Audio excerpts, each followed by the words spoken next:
Welcome to Christ Fellowship at Little Miami, a church committed to making disciples of Jesus Christ. If you're a Christian and you haven't got a church home, we welcome you in this place. If you're non-Christian, it wouldn't work for me anyway. Interested in finding out maybe whether this could all be true, you're welcome in this place. If your life is broken, what do you want? If you want to start over, maybe head in a new direction, we want to help you in that journey. We welcome you in this place. How's it working out? Oh, pretty well, I guess, but... If you've got tough questions, this is a place where they aren't only welcome, but encouraged. Bring your skepticism, bring your doubts, bring all that you have, and we'll offer you the reason and evidence that you crave. Doubter, you're welcome in this place. Does that answer your question? I know. You've been to church, right? So let me answer some of your...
Give our disclaimer before things start. I'm just filing around.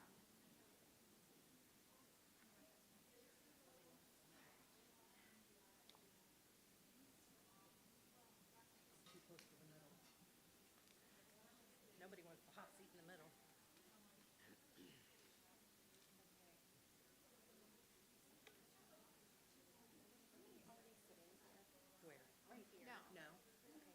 take this. I just noticed the water bottle sitting here, so I was hoping nobody was already sitting here. I just want to be in the middle.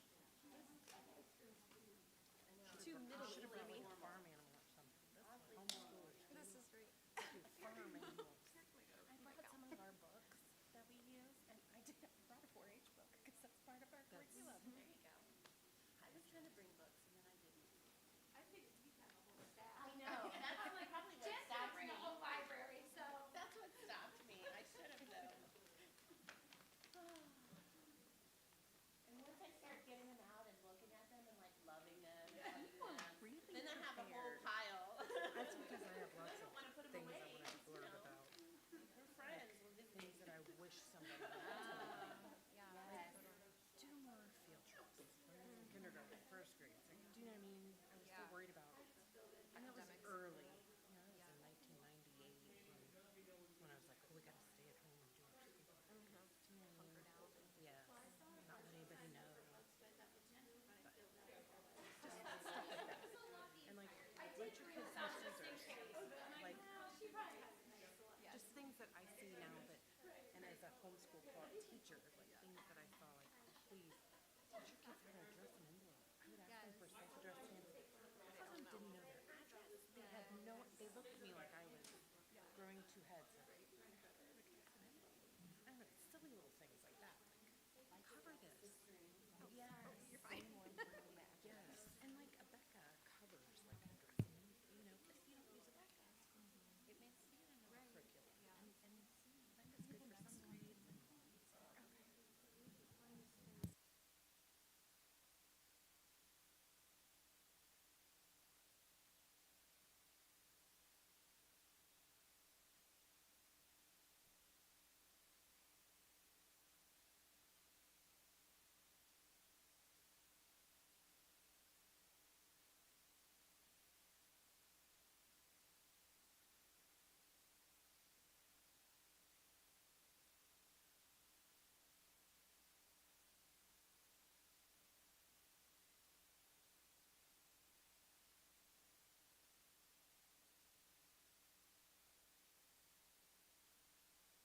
Hello.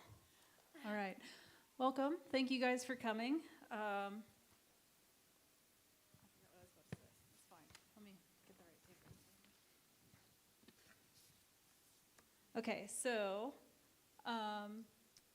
there were a lot of questions, but most of them fell into the same category. So I divided the topics into 3 main topics, which are dealing with the state, which covers like notifying the school district and things like that, and then academic assessments. And then the next section will be like a typical day in the life of a homeschool family and like choosing curriculums. Those were like the 2 main questions that we got. So those are the first 2 main categories. And then the last one is like other resources and things like that. And after each individual section, we'll stop and see if there's any questions from you guys that you can feel free to ask. And then whoever feels excited to answer it will answer it. And yeah, let's see. And then like at the very end, we'll have like an ask us anything. So if nothing really fell into those categories, your questions, if they didn't really fall into any of those specific categories, you can totally feel free to ask us. So before we do that, we're praying kind of people around here. So let's have a prayer, please. Heavenly Father, thank you so much for the precious gift of children. Thank you for entrusting them to our care. I pray that you would guide each parent here as they make decisions about raising their children. We know that you design parents to be the primary educators of all things for their children. Help us to be equipped to do this in a way that glorifies you and draws each of us to your Son, Jesus. I pray that this time would be beneficial to each person here and that it would result in stronger families and stronger communities that contribute to your kingdom. Now to the King, eternal, immortal, invisible, the only God, be glory and honor forever and ever. Amen. Okay. I just didn't mean to do that. It's fine, guys. Okay, so the first thing we're going to talk about is dealing with the state. So, and Emmy here has withdrawn her kids from public schools, so she's going to share briefly what that experience is like. Yeah. Hi, I'm Emmy, as she said. I forgot that we were gonna like all introduce ourselves. So we'll introduce ourselves. We'll say our names, the number of kids we have, and the number of years we've been homeschooling. So I'm Kristen. I have 3 boys that are teenagers now, and we've been homeschooling for 10 years. So. Okay. I'm Jen, and I have a daughter, Beatrice, who's 15, and James is 10, and we've been homeschooling 10 years. I know. I'm Amanda, and I have 3 children, 10, 12, and 5, and we've been homeschooling 3 years. I'm Mandy. I have 3 kids, ages 12, 10, and 6. Let's see, Zach's the oldest. I guess he's, what age are they? 5th, 6th grade? He's never been in school, so I don't know what grade he is, but about that long. I'm Jenny. I have 2 kids. One's 4, and the other is in 2nd grade. So I've been homeschooling for 2 to 3 years, depending on if you count kindergarten. So, is that everything?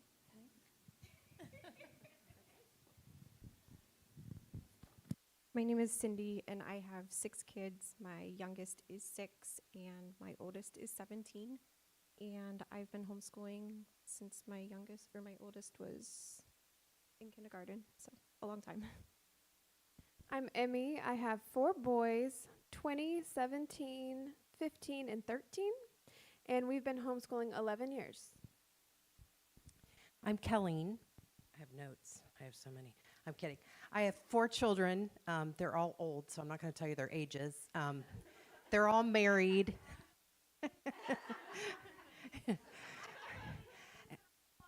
There you go. They're 30 to 20. They're all married.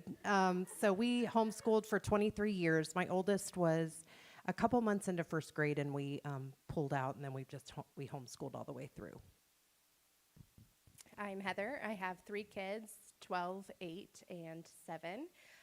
We started homeschooling in 2019 at the end of our oldest son's 2nd grade year. We kind of went, okay, this isn't really working for us, and we need to figure something out. And we didn't know anything, but here we are several years later, still going strong. So as far as withdrawing your children from public school, you can actually start homeschooling anytime during the year. If you get like halfway through the school year and decide, okay, we're not doing this anymore, we need to homeschool, you can do it at any time. What you will need is the homeschool notification, which I believe we're going to talk about next. So what you would want to do is say, like, let's say if you said Monday, like, we need to get out right now, you could actually fill out that notification form, and you would go then to the district office, to the superintendent's office, and turn it into them physically. I would do that in person if you're going to do it in the middle of the school year. You'll most likely be handing it to the secretary. And when I did this, somebody had told me, like, have them make a copy and sign it. You can do that if you want to. I don't know if it's necessary, but you would at least want to probably get that person's name to make sure you have it. And then once you've turned it in, you don't have to wait to get a response. They're not going to respond to you right away. I think they have like 6 weeks or something to 14 days. Okay, I was wrong. But you don't have to wait to get that paper from them to go ahead and start homeschooling. You will have to physically go to their school and fill out a withdrawal form saying, I'm withdrawing my child from public school. You also will have to do that if you did what I did and wait till the very last minute, like a week or so before school starts. So even if school hasn't started yet, if they're already enrolled in school, you will have to sign that form to unroll them from their school. But otherwise, what I would do is shortly after school is over, like this year, you can mail that in, the notification. You can mail it in, and they should send you something in return.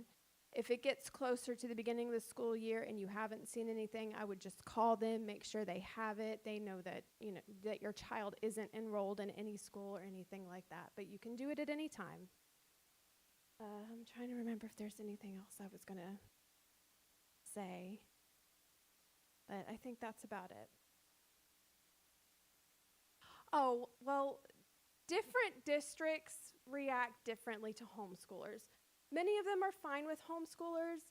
Some of them you'll find might try to intimidate you, or and if they say something like you have to wait until you get this form from us to start homeschooling, that is not correct. They don't all know the laws.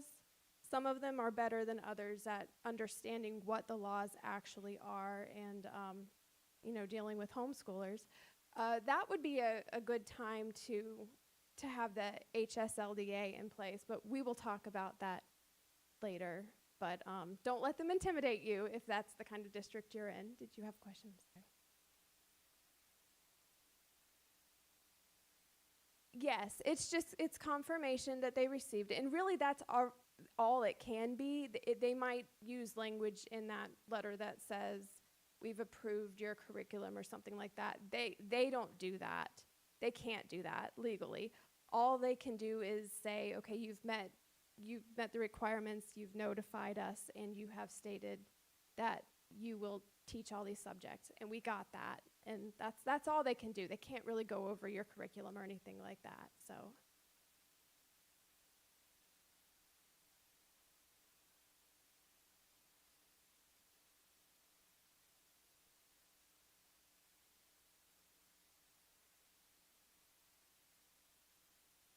Okay, yeah. Yeah, I don't remember any of those questions being on the form, are they? Well, we put that on, we did a special little blurb saying, because we had to turn ours into the superintendent. Right. Okay.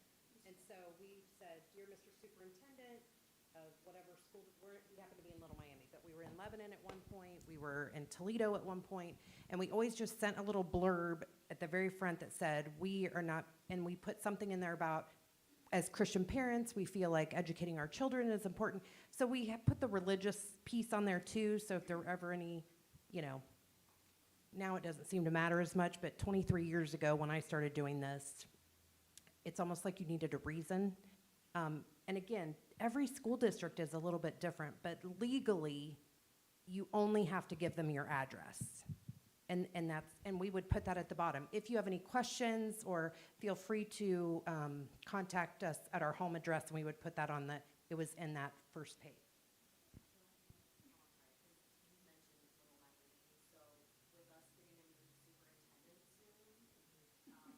He's going to be too busy to worry about. Should you wait until the new superintendent? No.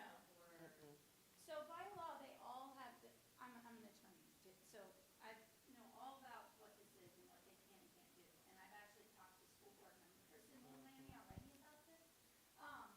But by law, you have to send it to your superintendent. Some of them will try to get you to send it to the Educational Services Center or to address it to some other building.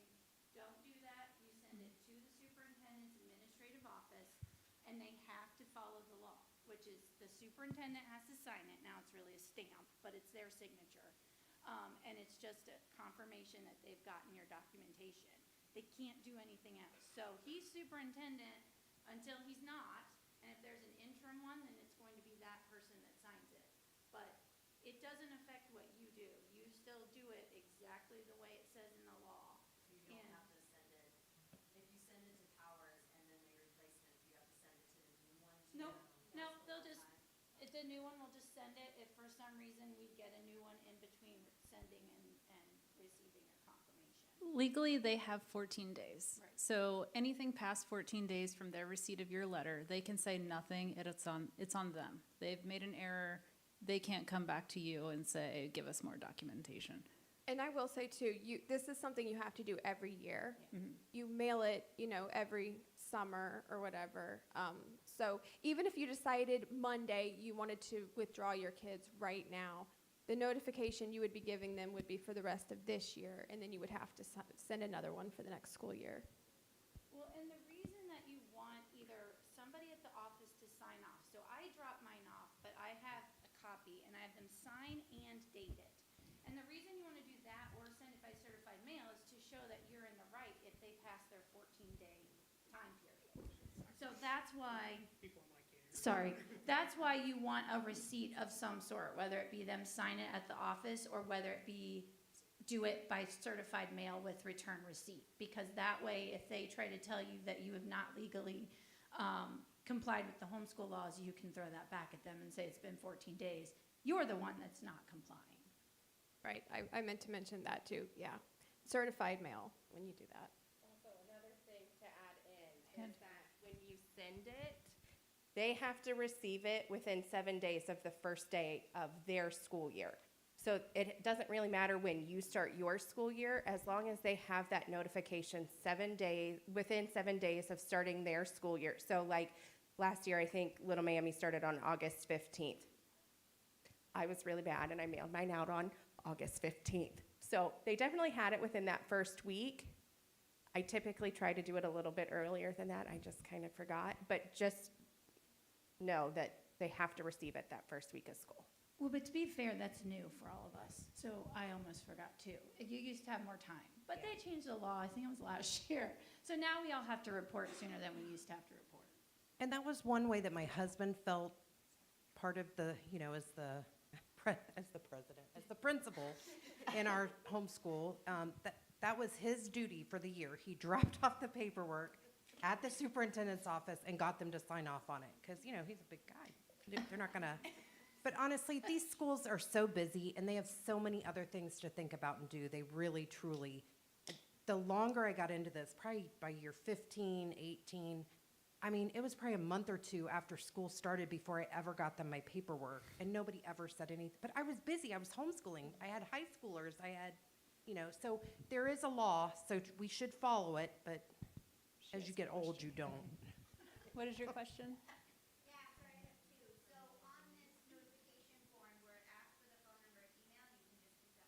Yes, I recommend that.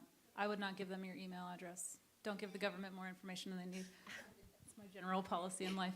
What is your second? Sorry, and then the second part, if you've never attended school, so like my oldest is 5, Mhm. do you have to go in person or can you mail it? You can mail. So you legally only have to notify for ages 6 through 18. So before age 6, if you're doing kindergarten at home, I wouldn't mail them a notification form for kindergarten because then you'll have to get an assessment for sending for first grade.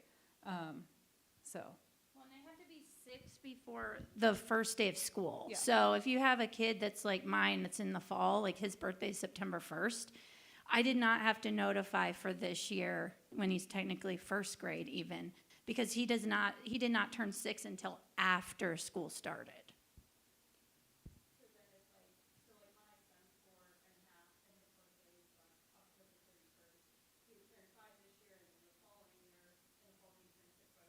No, don't do it. Don't do it. Did you have a? I was just going to make a comment that people advise don't give them more than you have to, don't do anything extra, and that's good advice, and that's set up to protect you in the case of hostile things, and also to protect your friends and neighbors who live in hostile districts. But in my experience, our district has never been hostile at all. The lady that replies, it's the same lady every year, and she's like, have a great year. She's very encouraging, and so that was something that I was fearful about when I started off, and my experience has been nothing but nice from all of the people. But I know I have friends who it's not been nice, so I just want to comment. They're not always out to get you.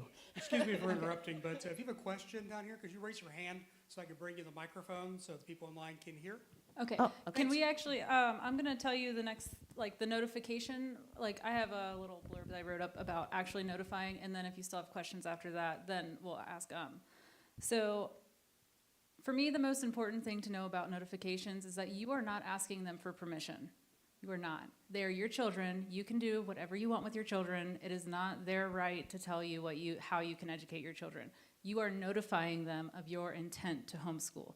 So, the process is to send the form, and if you homeschooled the year prior, then you also need an academic assessment, which we'll talk about in a few minutes, to the superintendent, as it's been noted, and then they acknowledge your notification. I actually just pulled up, I keep a copy of my excusal from compulsory attendance on my phone, just, you know, when you're out, if someone's like, why aren't your kids in school? I've never really had a problem, but it says, this is to certify that your notification is in compliance with paragraph A of blah, blah, blah of the administrative code, and accordingly, your child has been excused from compulsory attendance for the 2022 to 2023 school year. So that's all they're sending you. They don't get to approve of your curriculum. They don't get to approve of your plans. That's not their business. So on the notification form, you have to agree that you will educate your kids for at least 900 hours. There's a list of subjects you have to hit every year that they want you to hit. And you have to say that you've like graduated high school or have a GED. So that's all you're sending them. They have, they ask you, they say you can give them like a list of textbooks and like an outline of what you're planning to do, but it's for informational purposes only. They don't get to approve it.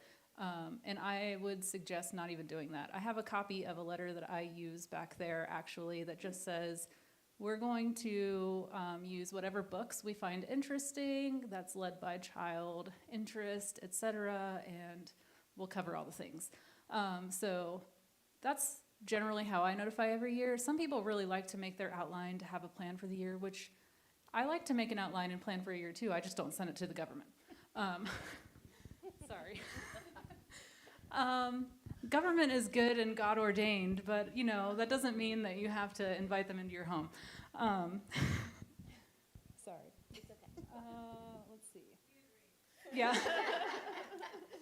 So I think that, so if you like, I have a sign up sheet back there for you to put your email addresses on if you want me to share a Google Drive folder that we've been accumulating of like information and stuff, and that letter is on there, so you would just make a copy of it into your own Google Drive and then you could edit it instead of trying to retype it.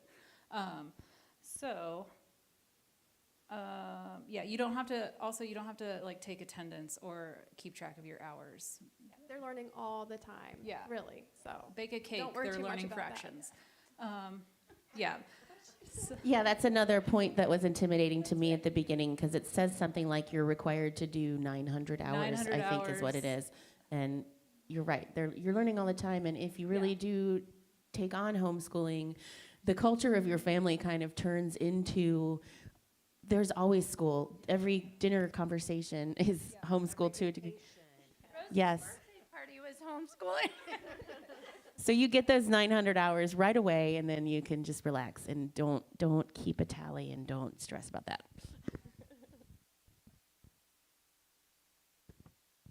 So were there any more questions like specifically about notifying? Yeah. He wants you to have the mic. I can just repeat the question if that would be easier. All right, I promise. So I'm in Lakota, and because they're not considered like a municipality, they're a local school district, I have to go and put the notification through the Butler County Education You System. don't do that. You mail it to the superintendent. I live in Oh. Lakota as well. You won't get your letter back until you call them after 3 months and say, hey, I sent you my letter back in June. It'd be cool if you sent me mine. Okay, I thought that was really weird. It's fine. Yeah, don't listen to that. So it goes to the superintendent, and then he can give it to the Educational Service Center, which is what he does. But you don't. You do what the law says, and then if they lose the paperwork, that's their problem, not yours. Valid point. Okay, thank you for answering that. Yeah, no. Since we're talking, I keep hearing law, follow the law, legal, thing like that. So in some of my research, I do see you guys have it, the HSLDA website. And I've seen already online people suggesting joining that for legal counsel if you ever need it. I mean, do you guys all do that, and do you feel worried at all that you might need that one day? I'm poor. I don't have money to join HSLDA. Sorry. The only good thing that they do is they are up on the law, and they really try and keep the government in check. So when you join them, if you so desire, you're not, I don't want to say you're not going to need them, but you know what, the way this world is going, who knows? Number one. But number two, they're out there and they keep their ear to the ground with all the legal stuff going on, because there are other states. Ohio is pretty homeschool friendly, but like the state of California, some of those states out there, they are not homeschool friendly. And HSLDA, they work overtime in those states, I'm sure. We actually, in my district, we did have problems last year. I didn't personally. A few people had sent in their notification forms and things ahead of me, so they took the brunt of that. By the time we did it, we didn't have any problem, but HSLDA, they actually emailed me letting me know what was going on. We've had problems, we're looking into it, you know. So they are really good. Depending on what district you're in, you can get a lot of pushback, and sometimes they're completely ignorant about what the laws are. So they might tell you something and you're like, oh, that doesn't sound right. I am in not Coleraine, I'm in Mount Healthy. So yeah, you can just call them up and ask, like, hey, this is what they told me. They can inform you of the laws. I didn't do it for many years. I am glad that I'm a member now, just because of the things that have been going on in our district. It's really nice to know that you have somebody in your corner and you don't have to worry should anything come up. It is a nice, like, reassurance. Yeah, if we. I help people too. So, and I actually know, I don't know if it's still him, but I actually know one of the HSLDA attorneys that does Southwest Ohio. So he's a friend of mine. So I'm not a part of it, but kind of like Colleen said, is if you join, you're kind of helping pay for their lobbyists and for things like that, which have become more important, even in Ohio, because I think we just mentioned like a year or two ago, they changed some of the homeschool laws. It wasn't the greatest, but HSLDA was there to make it less intrusive than it originally the legislation looked. So it depends on, you know, A, if you can afford it, and B, if you want to help pay for lobbyists, or if you just, you know, are in a very, you know, ornery district, because there's a lot of those, mainly up north, but there are a few around here. I will say too that when my oldest son was looking into colleges, there were some people in the registrar's office in certain colleges that were ignorant of the law as well. It didn't end up being a problem for us, but for something like that, it could be very helpful as well down the road. And to be fair, most school districts, they're not necessarily like antagonistic, they're just ignorant of what the laws are. So like Lakota, they don't send the paperwork very quickly, but they're just doing other stuff. I don't think they're like, I can't stand these homeschooling people or anything. I've only interacted with people in a friendly manner, so it's never been a problem, but yeah. How much are the membership fees for? It's like $130 a year, but if you join like Check, you get a discount. I could probably get a discount because my husband works for a church. I don't know. They're always offering discounts through. Oh yeah, also the homeschool convention is downtown next month, and they probably will have a table there, and you could probably get a discount code there. So next we're going to talk about portfolios. And our friend Cindy here is going to tell you a little bit about putting a portfolio together.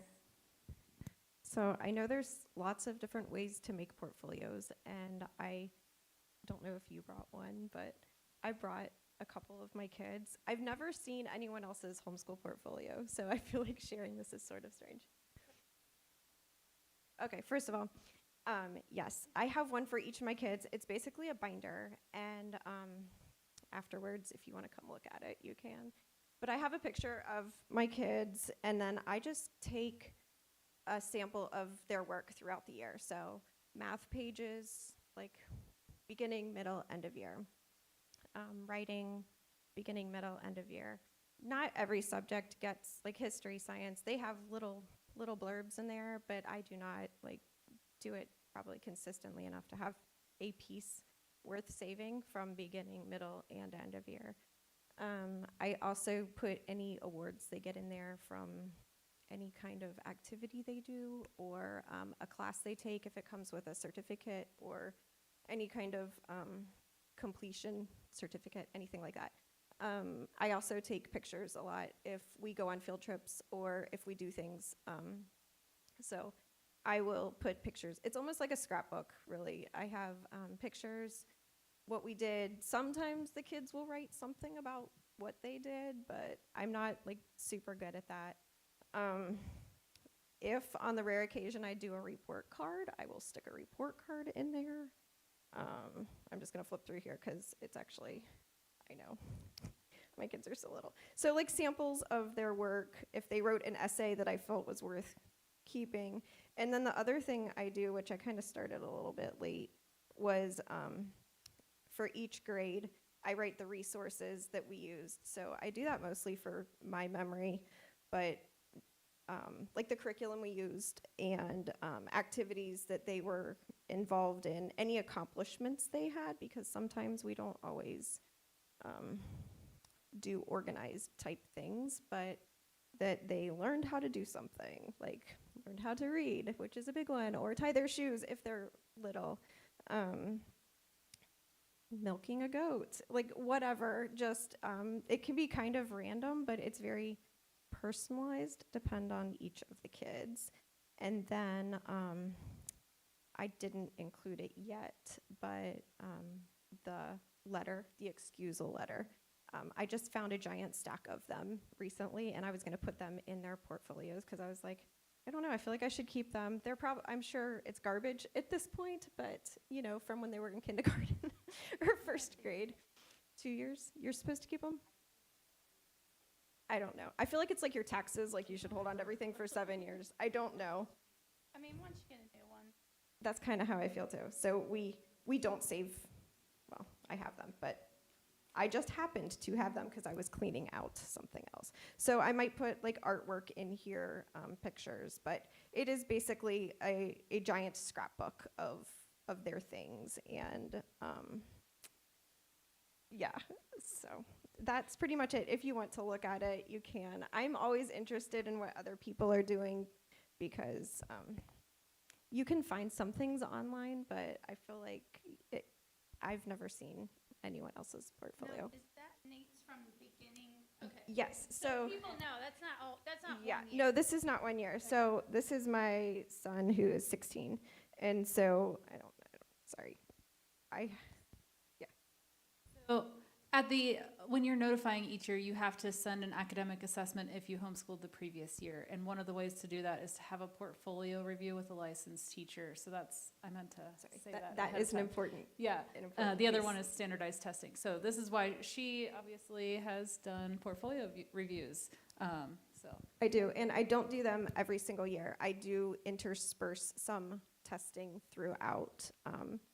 Kind of depends on what material I have, but yeah, this is so he started kindergarten, and then it goes all the way to 10th grade, which it's from last year. I haven't done anything this year, but I do try and keep a container, and then every time I feel like they did something that's worth saving, I just stick it in a container, and then usually in the summer, I go through and I just compile all the kids' stuff. So I'm not super organized about managing the paper. I just put it in a stack for the whole year, and then I deal with it later. And some stuff makes the cut, some stuff doesn't, because, I mean, this is pretty much his entire school career. But like I said, if we don't do homeschool, the portfolio reviews, I still make it. It's just not reviewed. We will test that year instead. And I just do that for my own just curiosity, just to make sure they're where they should be, but we've never had any trouble. So we have a friend that we use for ours, and you can find people online. I know that they will charge a small fee to have your portfolio reviewed, or if you know a friend, if you have a friend who has their teaching license and it's up to date and current, that's all they have to do. They literally just have to sign it. They don't.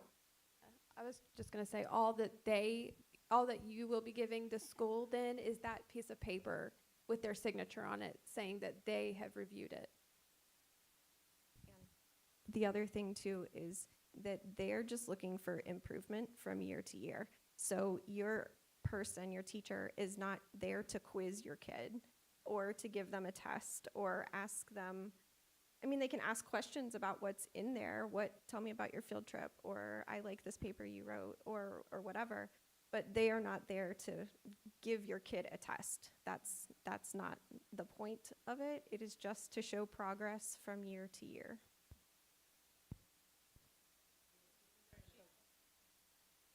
Sorry, I've got the microphone.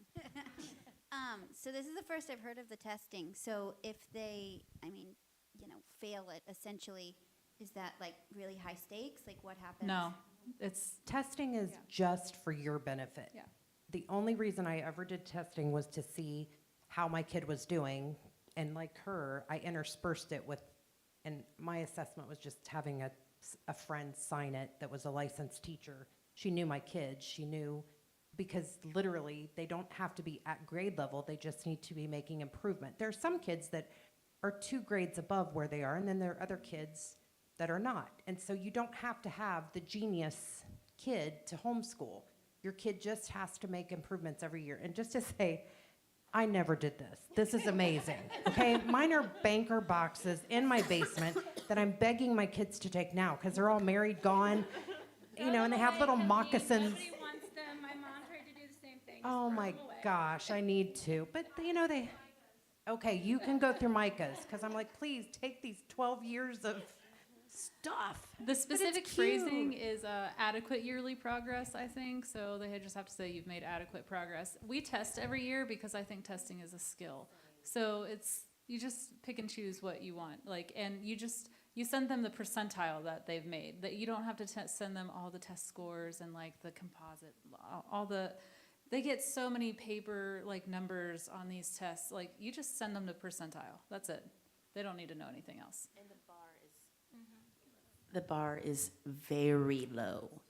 So it's 25%, and we've never taught the test, we've never practiced the test, we've nothing. They just take it, and my kids are well and above what they need to be. Now, sometimes I look at their score and I'm like, really? But as far as notifying the school and being legal, it's all good. The bar is very low. I have a kiddo that is terrified of testing, so we don't do testing at all. Yeah, so. Does the teacher have to be in your district or just Nope. the state? Just Has to be any- Ohio license. Ohio. Ohio license, yeah. Where do we get this test? That Amanda's going to talk about that in a couple of minutes, and also that's one of the files that we have a list of places you can buy them from. So, did you have another question? No, that's fine. That's what this is for. So when you said that you had a kid that had pretty bad test anxiety or was not aware of that, and if they're not testing usually, how are you bringing up to your kids at the end of the year? Okay, we're taking a test. No pressure. That's exactly how I do it, actually. I'm we're going to do some tests. They came in the mail, so this is what we're doing today. That's how I live my life, guys. Do the tests have to be proctored by? Some of them do, and some of them don't. So, yeah, you can buy the ones that don't need to be proctored by someone, or if you have, a lot of them, they don't need anything specific. Some of them need a bachelorette degree. It doesn't specify what kind. Sorry, bachelor's degree. Sorry, bachelor's degree. I've been reading a lot of things. It's fine. A bachelor's degree. So I don't have one of those, but my husband does. So if my husband's in the house, then I just do the test. No, you just say that you have one. Yeah. For the test, it's different. For the test, you just have to say that you have it and put the percentile Yeah. score that you got. In the form letter, yours probably says there's a paragraph. I just go check, check, check, check, and one of the check marks I make is, I attest that my child has taken this test and has achieved this percentage and was proctored as legally required, and check, that's it. Yeah. So what about when you're done? Because I'm like high school. Do you, in order to prove they graduated, do you have to have them do the GED for those of you who No, have you older can children, graduate or like a what? normal high schooler. So Yeah. my kids wanted to go on and they did it as homeschoolers still in high school. They did some of the college, they called it something different. back College then. Credit Plus, CCP it's dual CCP enrollment. now. But both of my two oldest had to take, because they had to do it through Little Miami. You can do it different ways, but it was the easiest, quickest, cheapest way to do it. They did it through Little Miami, and they had to take the Ohio, The OGT, the Ohio OGT. graduation test. And I I took that. panicked because I thought, oh my gosh, my kids have, because they teach to that test for years to pass that test. Both my kids took that test and they scored like off the charts on that test. So just FYI, but a quick thing on testing. I know that your kid might have test anxiety. Give your kids a test. I don't care if it's a 10-word spelling test. I don't care. Do something with testing, because I don't know about you, but in your job, my husband's job, I still have to take tests. You're going to be taking tests the rest of your life, or just filling out things that are like a test. So do it in an environment where it isn't just throw it down. I'm not telling you how to, but I would get kids in my co-op and I would put a little quiz in front of them and they would panic. And we're talking 6th, 7th, and 8th graders. So as they're little, just give them a little 5-word spelling test or something that's not, oh my gosh, or something. Just do it. I will add it. When I said we don't do any testing, I meant we don't do any standardized testing. We do still do small things at home that I make up about, hey, what are you learning? 5 questions on a book that they read that week or something like that. So no, we don't do zero testing. It's just we don't do standardized testing. Hi, I'm her oldest. I just want to speak to, as somebody who graduated as a homeschooler, I started 2 months after first grade, and then I went all the way. I did the college plus my senior year of high school, and then graduated and went on to some college. I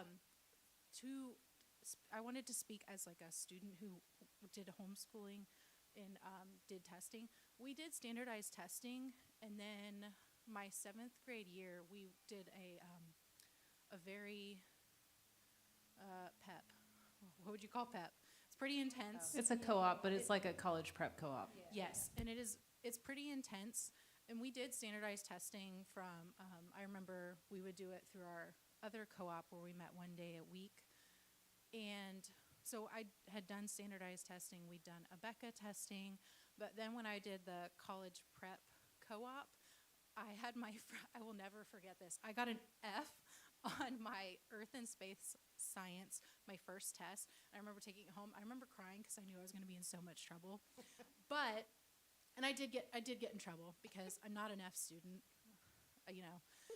But what it did teach me is how to study for my next test. And I will tell you, I never, ever had another F on a test, ever, except calculus. I just wanted to ask one more follow-up question, and maybe for you, but as far as the graduating. Yeah, I was actually gonna. Yeah, because that was the one thing my husband was like, it kind of makes me sad she won't walk. And I'm like, She can. There are so many homeschooling organizations that hold, like my oldest son is going to graduate this year and I'll probably cry for like 18 hours. But we're participating in the Czech homeschool graduation, and you just pay a fee and they get cap and gown and a graduation diploma, and it's great. And it'll be really, and it's so personalized too. Like we get to write a speech that's read to him as he's walking, and he has a whole slideshow playing while he's walking. It's going to be really great. It's going to be fun. I was actually graduated from high school, homeschooling. Okay. And it was in Wilmington, and we actually was in a church, and I went up the aisle, grabbed my diploma, and walked down, and I had a cap and gown. Yep, homeschoolers do get to do things like that. So. It's good. So.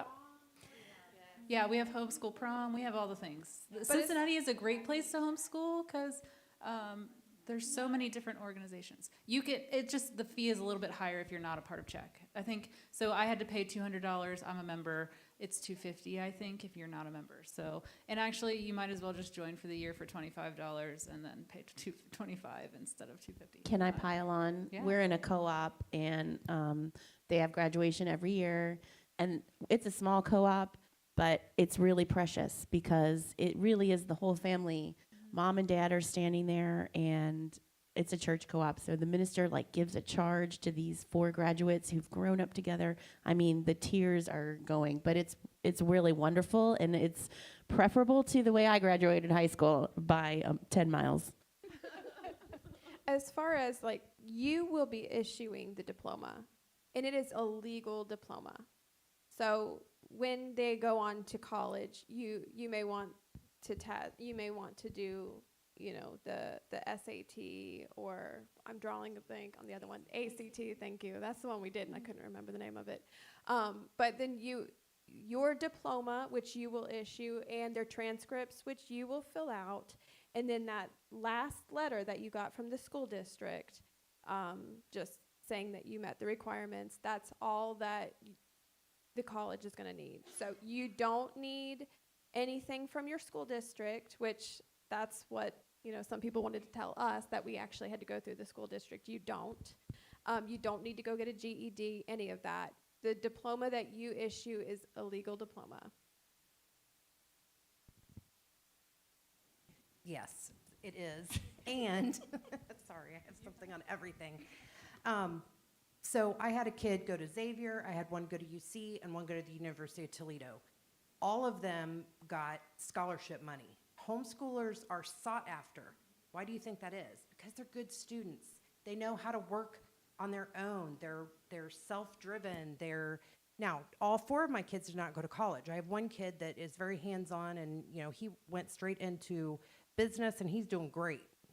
But I had 3 that went to college, and it was very easy to make that transition. They did well themselves, and the colleges, all 3 of those were very easy to work with.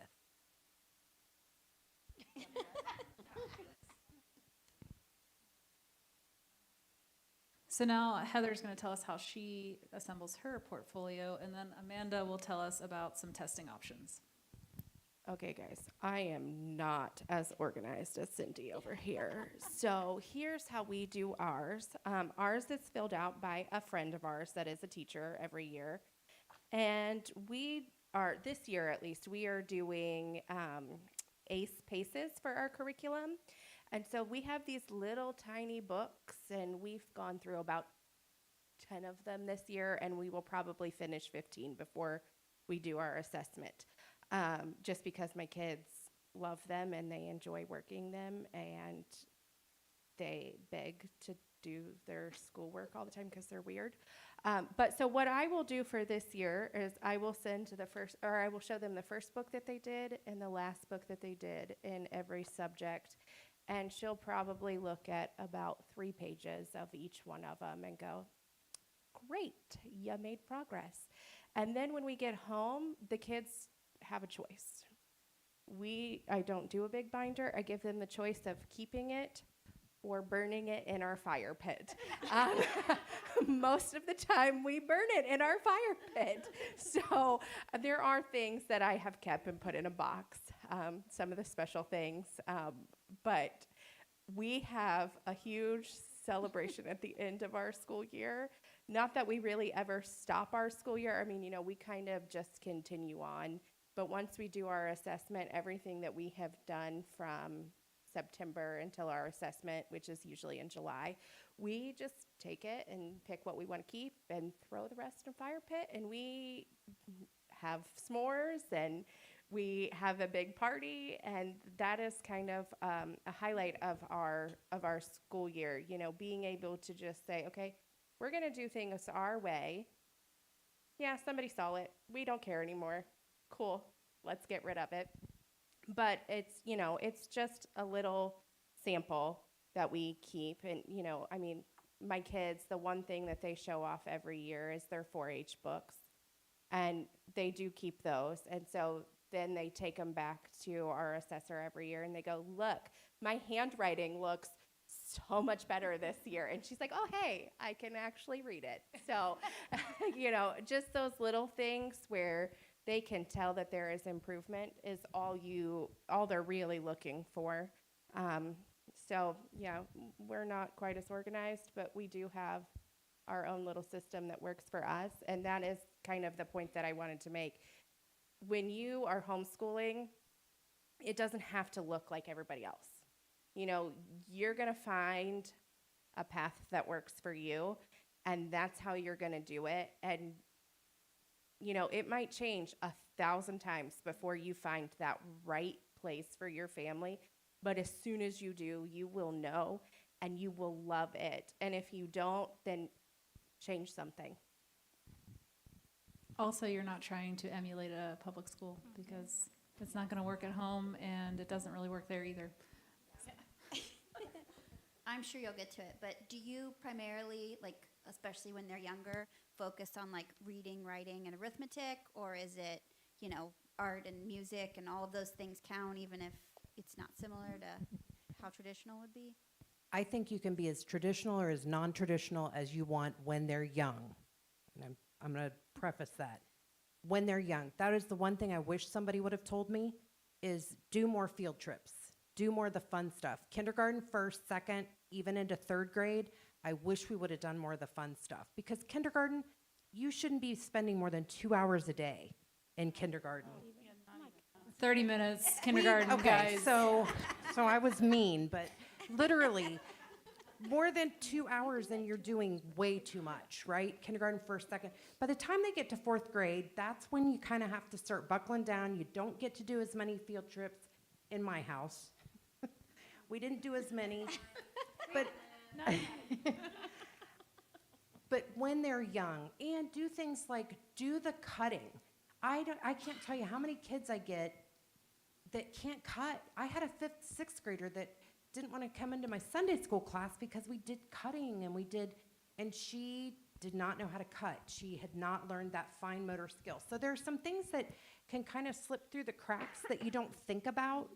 But let them play with the Play-Doh. Actually, I made my kids do that at church. But there are just several things that you want to make sure the little things that you're getting, like learning how to use scissors, the messy art projects. If you don't want to do it, there are a million places out there that you can find those and do those. But those are the kind of things that you want to do when they're little, because by the time they get 4th, 5th, 6th grade, they kind of got to buckle down. By 7th grade, I mean, you're starting to keep stuff for their technically, you're not till 9th grade, but 7th and 8th grade, they can take high school level classes. And if they do, you start their transcript. So do the fun stuff when they're little, because I hear a lot of you guys out here that have little ones. Do the field trips. Do the fun. Yes, absolutely do the fun stuff. So now Amanda's going to tell us about tests. Okay, so my family, we do the standardized testing. I do have stuff to make a portfolio, but I don't want to mess with that. I have it collected, but that just seems too stressful. So for me, we do a test. We can do it on the computer, or you can purchase it to get it in the mail, and it's on paper. But we do that every year at the end of the school year, and we like it. I like it because I like to see where they are, what grade levels, although it doesn't really matter. One child is in high school for her reading, on grade for grammar, maybe slightly below, I don't know. And then for math, a couple of grades above. So I can't say she's this grade because there's no one grade for every subject.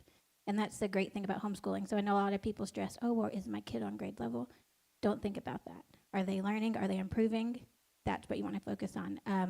Are they above the 25%? They are. If you're teaching them, they are going to be above the 25%. So don't stress about that. There is different websites that you can go on to purchase or do them online.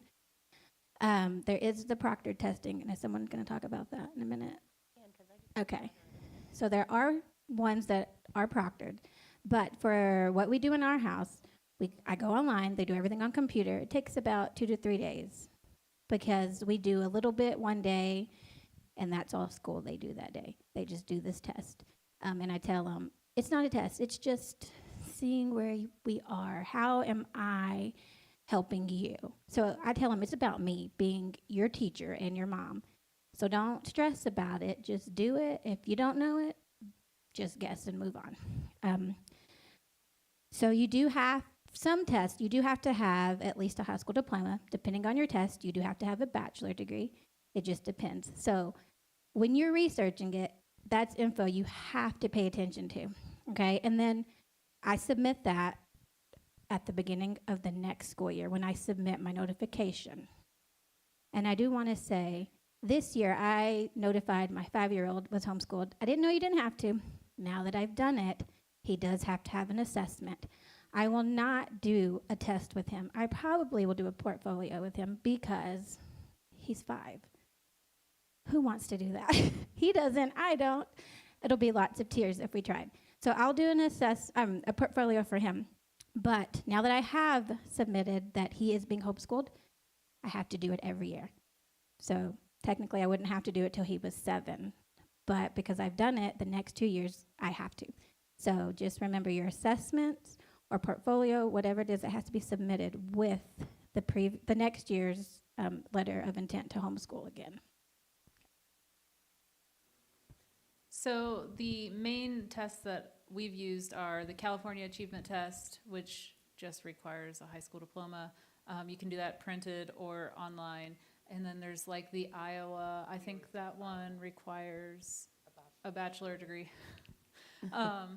So the Iowa covers more topics. So the CAT test is like reading and math, and I think that's it. So it's really simple, but that is a standardized test, and that counts just fine. The Iowa has like science and history as well. So it just depends on what you want. And it has to be a nationally normed standardized test, which CAT and Iowa both are.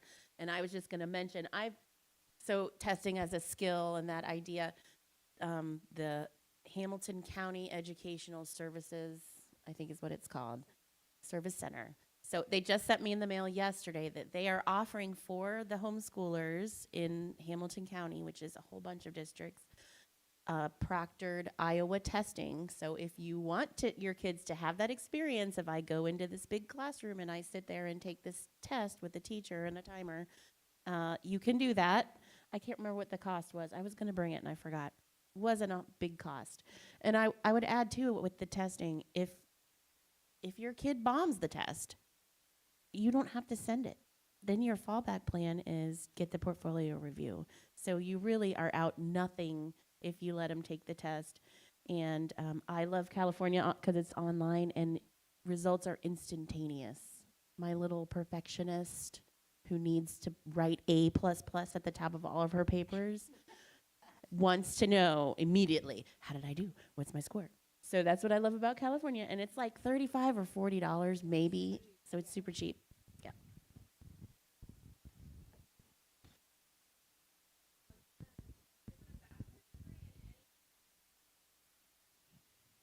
Bachelor's degree in anything. I'm a to do it. nurse. Yeah. I never taught a day of school in my life. And they never Except for have asked 23 to see years. it. I've never had anyone ask to see it. So she mentioned that the Hamilton County Educational Service Center offers proctored testing. There's also different co-ops that do it, and some of them even open it up to homeschoolers that are not a part of their co-ops. So there are options if you want that, if you don't live in Hamilton County. Like, I don't live in Hamilton County. And also, as your kids get older, if they take the SAT or ACT, that is a standardized test. You can submit that score as well. So if they're already taking that test. Oh yeah, the practice one? I didn't, yeah. We never bothered with those. Lame. You can get scholarships if you score high enough. The SAT and. Yeah. Also, I just want to note real quick, we're giving you a lot of information. You're going to forget it. But that's okay. There's lots of us you can reach out to, or if you know someone, or if you join the, CHECK. All these different organizations that are there to help you, so don't be overwhelmed.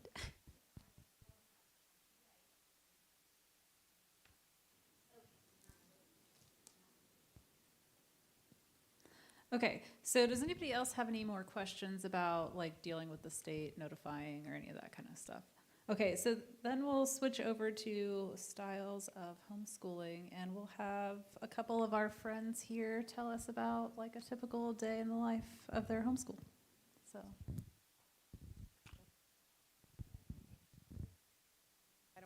I don't have a typical day anymore, but I used to. Actually, we're homeschooling. So I'm starting over as grandma. Now we're homeschooling my 5-year-old granddaughter. So what comes around goes around. And one thing about, just quickly, one thing that I hear a lot of people say is, oh my gosh, I couldn't homeschool my kids. They wouldn't listen to me. Okay, if your kids won't listen to you, that might be a parenting problem, maybe not a homeschool problem, right? So maybe homeschooling would be a great thing. So, but I did have one of my kids, he, from very, very young, was like, I don't want to be homeschooled. I want to go to public school. I don't want to be homeschooled. My 3 older kids, they loved homeschooling. They never, but it was my youngest that was like, I want to go to public school. This is just, he was just too cool for school. You know what I mean?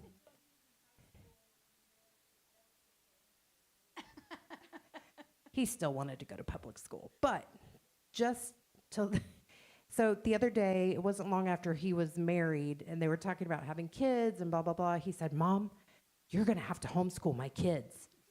I'm like, you little turkey. You told me all those years, I just want to go to public school. You're welcome, Lindsay. You married him. So I kind of talked about some of this stuff. I don't really have a typical day, but just to encourage you guys about when they're young, do the fun stuff. We already talked about that. But then as they get older, you got to buckle down and you got to do the school. Because the older they get, they do. I don't want to do school. Guess what? This is your job. You know, you can do it here, you can do it wherever, but you got to do this. And you can homeschool with young kids. Like I started homeschooling and then I kept having babies. And it gets a little bit more difficult, but you just have to be more intentional. Use nap time. Bring out that special box of toys or special school stuff for those younger ones and let them be doing school or playing with those special toys while you work with the other one, because you're gonna have to do, you can't just set a book in front of a kindergartner and say, here you go. Do you know what I mean? You got to sit there with them. By the time they're in, 2nd grade, you can give them an assignment and walk away and go do some dishes or something. But those first couple of years, it's you and them right there, right there. I was going to say, I think the rest of it, you had great kids, Khalid. Oh, I just beat them. No, I'm kidding. I'm kidding. We did foster care. We weren't allowed to do that. Okay, so I think that's actually about all I had. Who else? So when I first started homeschooling, I had a 4th grader and a 1st grader, and then I had 2 little ones, and it was never something I thought I would do. I was totally freaked out, hence me deciding last minute and having to go enroll them from school. And then at one point, I had 5 students because I homeschooled my niece. And I'm the kind of person that I had to be really super organized. So I felt like I was losing my mind at first. I'm like, how am I going to do this? How am I going to get this all done? When you have 5 different students and they're all kind of young and still need one-on-one time, that gets to be a problem. So I had to... What I ended up doing at the time, so back to when I had 5 who all needed one-on-one time. First of all, the beginning of the school year, during the summer, I would go and look at our calendar year for the year, just to get myself organized. Like, okay, we'll be starting on this day, and then I would write down each week, like the date of the beginning of each week, and then put whether or not I had anything special in there that I needed to keep in mind, dentist appointments or going out of town, things like that. When we were going to take our breaks, our Christmas break, our spring break, all of that, I wanted to make sure that I had in my mind this plan of what our school year was going to look like when we started, when we finished, all of that. And that helped me get organized. And then I had a system where, and I wish I would have brought it. We're in the middle of moving, and everything I have is packed up. So I'll do the best I can. But I had a spreadsheet, which I also worked on in the summer before school started. So I had time slots, a column of time slots down the side, and then all of their names across the top. And so I would, first of all, I chose a curriculum. We went with My Father's World pretty much all the way through. And with that kind of a curriculum, it's for multiple grades and age levels. You can do a lot of the work together, the history, the Bible, the science, and you add in their math, their language arts, whatever level they need to be at individually on those. But there were a lot of things that we were able to do together. So I chose a curriculum like that. And then when I did my schedule, I would say, okay, and we'll start this time in the morning. We'll all, do prayer and Bible. We'll all do that together. Things we did together, I would just block off the whole way across. And then I would look at the things they needed to do individually, their language arts, their math, sometimes their science if they were older. And so I would have a block where, okay, I'm going to be working one-on-one with this kid while these, everyone else can do this independently. And then I'll have to work one-on-one with this kid while the others do this work independently. And then we'll have a lunch break, and then we'll all get together, or they'll all have quiet reading time. And so that's how I ordered my day. And it really helped me stay organized. But I will say it's, inevitably, the kid that's supposed to be working independently is going to come up to you while you're working one-on-one and say, I can't do this, I need help. The other child will, run away. Be having a bad day and maybe not want to do their work, and there might be tears. So, yeah, you may feel like you're losing your mind at times. I also wanted to mention, too, I would put that master schedule up so everyone could see it and they knew what they were supposed to be doing when, but I also would give them each individually a folder that had like the 3 prongs. So in the center, I had like a page protector that I would slip their personal schedule in that had their name and everything that they were supposed to be doing at every time. So, and of course, still they would ask me every single day, what am I supposed to do right now? Look at your schedule.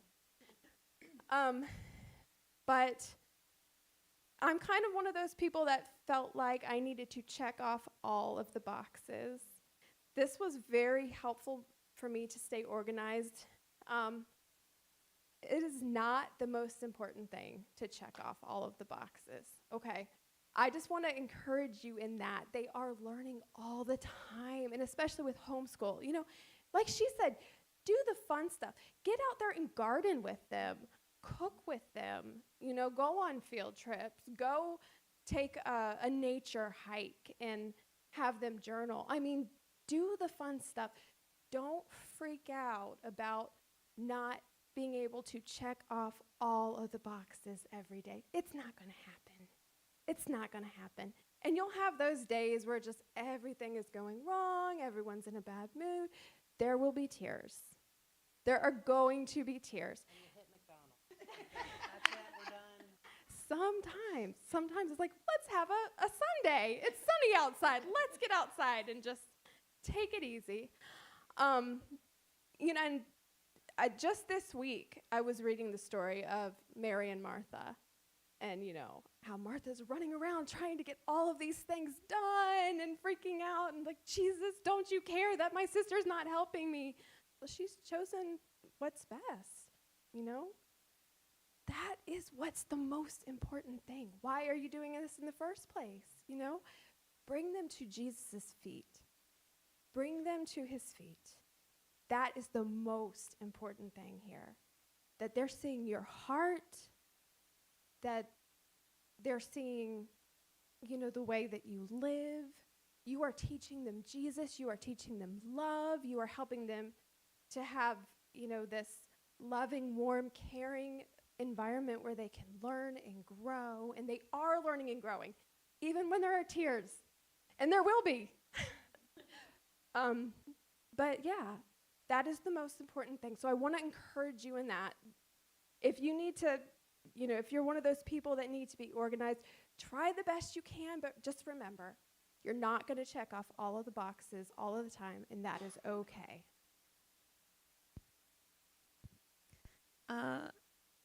I'm not an organized person. I'm not an unschooler, which is basically you let the children lead, but I'm not an organized schooler. I'm kind of in the middle. Since I only have a second grader and then a 4-year-old, what we basically do is I try and start the day by 9 or 9:30. We go through math and reading and writing sometimes, unless she really hates writing that day. And then sometimes we do science, and then I try and be done by noon, okay? So that's what, 2.5 hours maybe of schoolwork. I kind of went overboard when I started like kindergarten, and I wanted to do all the things. And then I soon realized, I got more relaxed. I was like, I don't need to do all of these things. And then her sister, who's 4, she wouldn't even need to do school, but she wants to because her older sister is. So we do some math with her when she wants to. And it actually is, all the stress I had with my first, I'm like, oh, it's fine, whatever. You don't need to do anything school. And she'll be like, I want to do school. I'm like, okay, fine.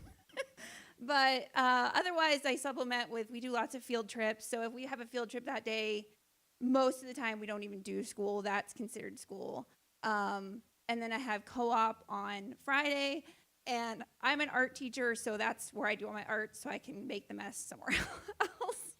And yeah, I try and use co-op to fill in where I don't get to do, so if we have science in co-op, I kind of tone down the science at home so I'm not overlapping, just so I'm, checking the subjects off. But yeah, I just kind of do reading, writing, arithmetic, make sure that she's getting all that done and that she's improving, and let her have fun. And I realize I try and get her to cook with me sometimes, but so that she's learning measurements and things like that. But she pretty much learns all the time. All right. So when we started homeschooling, I was so public school minded. I went to public school. My oldest had been in public school. So I was like, okay, we have to do this exactly like he was doing it. That's how we're going to do it. Guys, it doesn't work. It does not work. Please don't do it. So I started out a lot like Emmy. I had a very set schedule. We were very on top of everything. We were in every activity we could find. We were in a co-op, and now we're not. We do miss co-op, and we'll hopefully be going back in the fall. But I had, I got to a place where I burnt myself out. So now my goal is to get through the day with learning something, anything. I don't even care what it is anymore. Let's learn something, guys. On a really good day, we get up, eat breakfast, we do Bible time together, and actually most of the time the kids kick me out, so that when we do our nightly prayers and Bible time as a whole family, they can come to Dad and I and say, hey, this is what we learned in our Bible time this morning. And that, for me, is probably the greatest thing that our kids could ever do. So if they are wanting to do that on their own, I feel like it's a great day. If they are that interested and they want to be able to say, hey, Mom, this is what I learned about Jesus today, I think we're doing it right. But on a good day, so we wake up, we do Bible time, we spend about 2 hours in our math, reading, English books, whatever curriculum we're working through. And 2 hours is a lot for my kids. All 3 of my kids are diagnosed ADHD, and so they get bored very quickly. So after about 2 hours, I'm like, okay, let's take a break for a while, guys. Still we do, and on the good days, we go back to it and work a little longer. On the not so great days, we get distracted by whatever life throws at us. And some of those days end up being our best days. You know, my 12-year-old can walk into a kitchen and bake a cake from scratch because that is what he's passionate about, and that is something that he has worked on learning. All 3 of my kids can walk into a kitchen and make eggs for you, and all 3 of them, you know, they know how to read a recipe, and they can work together and make some really amazing food because that is something that is important to them. If you meet my children, they could give you 101 facts about goats because that's what they choose to spend their time learning about. Really, it's not just goats. It's just about any animal you could imagine. They will tell you we have a zoo, and they spend a lot of time researching how to take care of that. So that is a large part of our day, is focusing on something that they are really interested in, but it's still education. So we do a lot of reading, whether it be books from the library, books that we buy, just going online and finding books that pertains to whatever they are trying to figure out that day. They will come to me with questions, and half the time I can't answer them, so let's find a book. Let's find some really good resources, and let's learn about this together. Just this week alone, I have learned more about hedgehogs than I thought I would ever know in my entire life. Thank you, Mr. Cactus Pricklepants, our new hedgehog. Not kidding, guys, we have a zoo.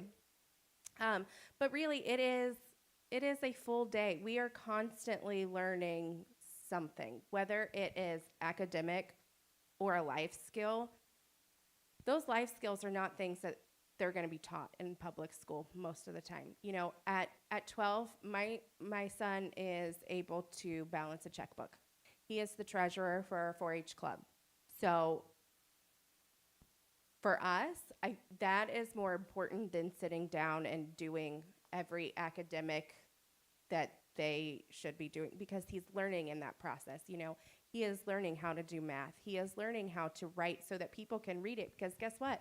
If you can't read your own writing, you're going to be really in big trouble when you go to register, or when you go to balance that checkbook register, you know? So we do things very differently than a lot of people. We are not very traditional, but they are getting those skills in one way, whether it's sitting down every day, filling out a book, or just those little life activities that we do just because it's what they're interested in. I did want to say, too, I think one of the most important things, well, besides math, that's pretty important. And when they're young, I would definitely recommend a lot of manipulatives and hands-on activities with the math. That really helps them learn. But other than that, reading to them, it's so important to read to them. You know, it gets their imagination going. It helps them with their language skills. It's so important for their development to have you read to them. And if, you know, you don't do anything else that day, reading to them, doing some math, that's so important. It's even more important than them reading on their own. Of course, you want them to read on their own, but if you have a struggling reader, which I had a couple, you know, you'll get there. It's okay. Just keep working with them, but read to them. And also, you can. I just wanted to mention too, I forgot to mention, my homeschool day looks very different than it used to. You know, I'm really busy right now. I'm I work from home, so I'm like trying to run a business and everything. I have 2 high schoolers and 1 8th grader. So what they do now, they can do most of their work independently. They have their own like scheduled books, and they'll just write down each subject and what they're doing for the day and work independently. And if they need me for something, they'll come and find me and say, hey, can we do this now? But then at the end of the day, they'll just bring me all of their work, and I'll just check it off that, okay, you did everything you need to do today. It wasn't like that when they were younger, but that's what it's like now. And I think Heather has something to add. So I just wanted to add that it kind of sounds like we don't do a whole lot in our school day, but Emmy mentioned reading, and so I wanted to add this in. When we started homeschooling, my husband and I had read an article about about teaching your kids to read, and how, in public school they're pushing 5. Well, naturally kids really click with reading around 7. And so we decided to kind of be a little bit more laid back on that. And our 2 youngest kids actually taught themselves to read just by being ready for it or just by doing it when they were ready, instead of us pushing it on them. And now our 8-year-old is actually, when we do schoolwork and everything, he's actually working on a 4th grade level. And if he were in public school, would be in 2nd grade. So it really is individualized to each child. I mean, just because we do things a little bit more lax doesn't mean that it hasn't benefited. Our kids have really learned a lot. I mean, there are sometimes when my 8-year-old makes me feel like an idiot. So, there are many different ways to do it, guys, but does not mean that your kids aren't going to learn if you decide to do it a little bit more relaxed, or if you are more like Colleen and are very on top of it. It really is what works best for your kids. And I mean, our kids are all different even. My oldest, I have to give him very strict, you have to do this much, or he would never do anything. But with the younger 2, I can say, okay, what are you going to work on today? And they actually end up doing more than what I would have asked for them to do, just because they enjoy that process of learning so much out of a book, versus my older, who prefers to never touch a book in his life unless he's reading. If he's reading a book that he enjoys, he will read for hours at a time. But if it's a workbook, not so much. But he is still learning, and we are seeing that in other aspects. So, Yeah, I would definitely reiterate reading aloud. Most of our favorite homeschool memories are from reading aloud together. It looks like you have a question. Yeah, she kind of answered it, but did any of you ever work outside of the home while you were homeschooling? Yes, ma'am. Yeah. So do you want them to talk about that, or? Okay. So I was a nurse, so I'm blessed I could do different shifts. And the majority of our homeschool time, my husband worked from home. He traveled, but he worked from home, so we would just work my work days around his work schedule, and then the kids, again, you're talking 2-3 hours a day, so I could go in at 3 p.m. and work a 3 to 11 shift and already have all of, everything done for the day. I think when you work, I think you get stuff done. You're organized, it felt like on the days that I worked, I was more, we got to get this done kind of thing, which I don't know. She's over there going, yeah. I didn't kill her.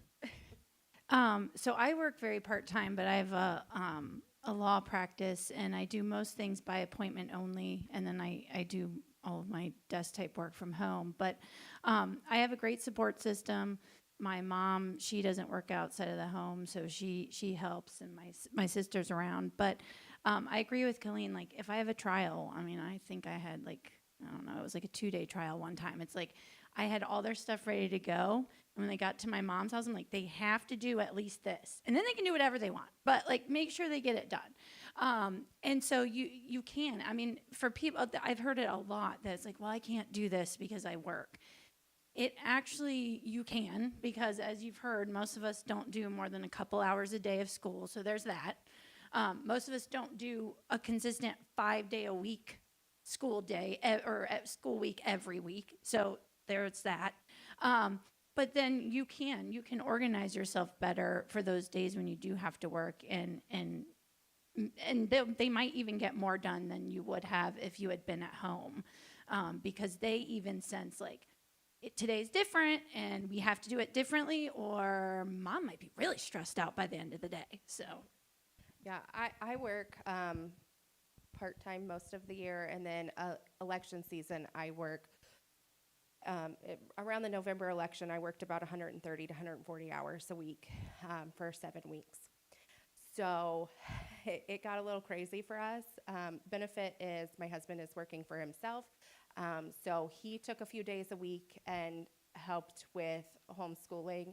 And then my grandmother and my dad both helped some and took on different subjects to teaching. And so it's really, I mean, if you have a good support system, working is completely possible.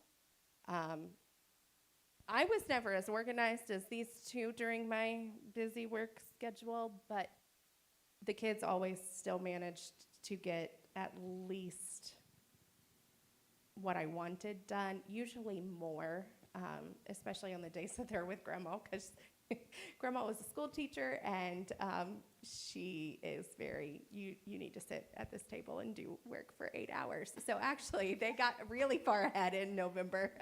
That's why we're going to finish 15 books this year in each of our subjects. Next month off. All right. Well, and I will add, so December, we took the entire month off. We usually take off the entire month of December, but by the time I was done with election season, I was done, and I needed a break. So we took the entire month off. The only thing that they had to do was read. We read together. They read by themselves. We still did Bible time, because that's not something that we give up. But other than that, all of our academics were shut down for the month of December, and they didn't lose a single thing, and they just picked it back up in January, and we'll finish our year ahead of where I had anticipated. All right, so does anybody else have questions about that? Speaking of taking time off, do you guys do it do you do year round? Do you follow the school schedule just because of friends and family or anything like that, or? I'm a big fan of having time off because I need time off. Same. And I'm sure my kids do too. But it's also a good, if you don't finish this, you're going to have to be working on this over the summer. I think I only had one child that I would have to be like, I'm sorry, but you chose not to do this very well over the school year, so you're going to have, so it can be used as motivation too. Hey, we can finish our school year. The other thing on that is, like, we used Abeka when my kids were young. We loved Abeka. It's very check the box kind of thing. You can be organized. That's the name of the game, baby. Sorry, it just when was. When you get to my part of the talk, you guys are all going to lose your minds. But see, this is the beauty of homeschooling. You can hear all these different ways, and all of our kids, if you met our kids, they're great kids. They're smart. Do you know what I mean? So there's not one great way. And they're social. Yes. Yes. Too social. They can look you in the eye and talk to you, and they have good manners. And do you know what I mean? So, but anyway, when they were little, they had 170 lessons, and so if you put that out over your school year, that's a lot of school days. Okay, except for my overachiever that would do 2 and 3 pages a day because she loves school. But then I had my 4th child who's, no. But what was my point? My point was... Thank you. We did it different every year, to be very honest. We would do something one year, and it would work with these kids, but then when I brought this kid up, we had to change stuff. We had to do it different. Sometimes we would change in the middle of the road, the middle of the year. We would go, you know what, this isn't working. This curriculum, he hates it. Why would I beat this into his head for another... Boom, that went out the window. I think I have every reading curriculum known to man because of my fourth child. All of my other kids were great readers. They loved it. They picked it up. So you just had, then I had one that he wanted everything hands-on. Everything had to be hands-on or he wasn't learning it. I had another one that he hated hands-on. He's like, Mom, just give me the book. Let me read it. And I'm like, yeah, right. I'd give him the book. I'd give him a test, a written test. By golly, he'd passed the test. He wanted to read it. That's how he learned. So pay attention, because I know when I first started, I just thought, you homeschool all your kids the same. You do the same for everybody. You don't. They all learn different. I remember what it was, 170 lessons. That's way too many lessons in a year. You don't need to finish front to cover a book. Usually the first 25 lessons in whichever curriculum that you're using, it is review from the previous year. So give yourself a little bit of grace. If you do not get all the way to the end of the book, when we first started, we got to all 170 lessons. I would like to say too, it's your homeschool. You tailor it how you want. You don't have to start in August when the school district starts. You don't have to stop when they stop. We don't even start till mid-September. And then we go however long I feel like it. We're getting those 900 hours in, right? So, and sometimes if we don't finish a book, well, we're done. We'll pick back up right there when we start back in whatever month we decide to start, so. Yeah, also, like, you can follow the school year if you want to, but like, we don't usually take off spring break because around here, everybody's taking spring break and then you're sitting at home while it rains all day. We're not doing that. I'm not going to sit inside with you guys having nothing to do while it's raining. No. But then we're usually done like mid-April, or I don't know what month it is. Oh, I don't you're know. We're done nice. earlier than most other people are because we didn't take off for spring break or things like that. You tailor it to however you want. So We take off, like, we'll have like a week where, okay, we're going to go on vacation this week, or we just I might need a mental break, like in the spring. We're going to take a spring break. Okay. And then I kind of go by the school year. She's absolutely right. You do not have to finish the book. But like, I do have my kids do work over the summer, not the same as during the school year. So like, once it gets to the end of May, and that's, our last day of school, whenever it is, we will take a true break for like a week, and then I'll have them do like a little bit of math and reading over the summer. And that's worked best for us, because I've found that if we try to go back to school back in September, so I guess I don't really follow the school district. Like, we do start usually after Labor Day. But if we try to take a break the whole summer from any schoolwork at all and then go back in September, it's miserable. I just avoid all of that.